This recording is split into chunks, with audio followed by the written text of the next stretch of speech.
Bienvenue à bord du Kia Soul. Alors le Kia Soul, c'est un crossover urbain. C'est un segment qui a vraiment le vent en poupe. On compte dans ses rangs le Peugeot 2008, le Renault Captur et bien sûr le Nissan Juke. Avec le Nissan Juke, c'est sans conteste le plus décalé. Il a vraiment une forte personnalité. Il ressemble à rien du tout.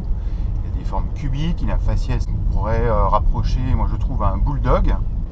Alors, les Coréens progressent vraiment partout, dans tous les domaines, et notamment dans l'habitacle. Donc ici, la finition n'a quasiment plus rien à envier aux véhicules européens. Je pense notamment au Renault Captur, qui est une finition que je trouve vraiment désinvolte. Et la forme qui prédomine, c'est le rond. On le retrouve par exemple dans les aérateurs ici, au-dessus avec les haut-parleurs, autour de l'écran tactile, encore un haut-parleur ici, autour de levier de vitesse, etc. Bon, vraiment, le rond et les courbes sont un peu partout.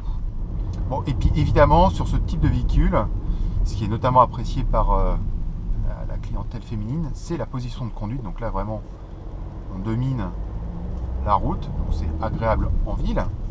Et en plus, moi, je trouve qu'il y a une bonne visibilité périphérique. Bon, il y a une large surface vitrée. À l'arrière, c'est pas une meurtrière, la vitre. On voit vraiment le véhicule qui nous suit. Il y a peut-être juste la ceinture de caisse qui est un peu haute, là peut-être pour se garer c'est un peu plus problématique. Justement au niveau des manœuvres, il y a la direction assistée qui peut devenir plus souple ou au contraire plus dure. Il y a 3 modes. Alors moi je trouve que le mode vraiment le plus souple, on a l'impression un peu de tourner le volant dans du beurre, c'est pas très agréable.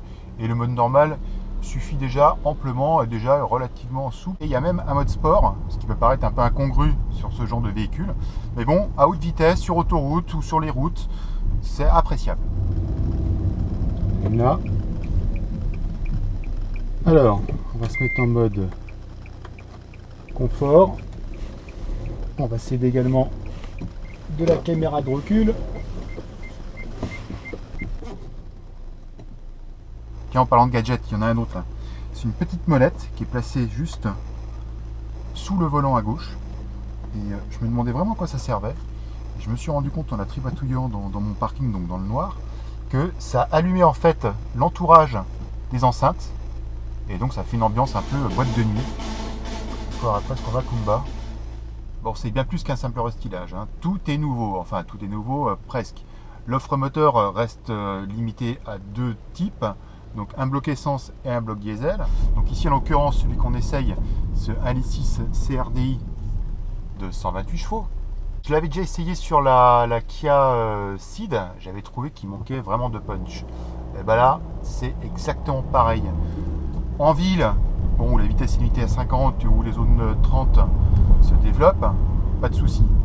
Par contre, dès qu'on quitte l'environnement urbain et qu'on prend les petites routes ou l'autoroute, là franchement on se demande vraiment où sont passés les 128 chevaux. Pourtant 128 chevaux c'est une puissance quand même appréciable, hein. Bon, ajoutons à cela l'absence d'un stop and start que je trouve très préjudiciable sur ce type de véhicule qui se veut urbain. Là je suis bloqué dans les embouteillages depuis 5 minutes et ben voilà, mon moteur tourne et je brûle du gasoil pour rien.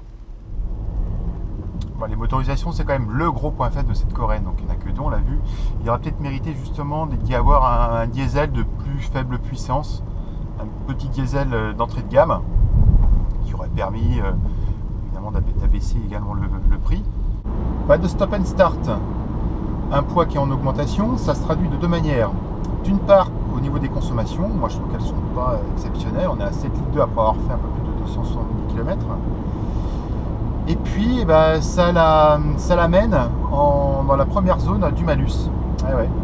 150 € dans les caisses de l'État.